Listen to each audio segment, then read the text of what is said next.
A team of Narcotic Cell Imphal West under the command of Imphal West OC Narcotic Cell and under the supervision of SP Imphal West Dr. S. Ibomcha Singh seized huge casks of liquor during a drive and search conducted at People's Store located at Sanakaitil Road, Thangmaiban near BRTF camp yesterday around 1:30 p.m.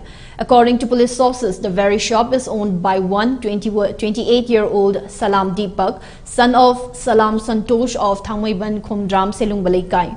The narcotic cell team detected and seized 106.8 liters of Indian-made foreign liquor and 18.5 liters of DIC liquor during the drive.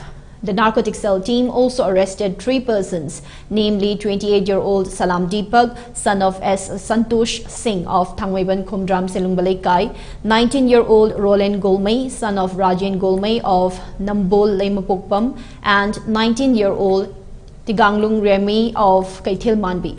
The seized articles along with the arrested persons have been handed over to the excise department, the source added.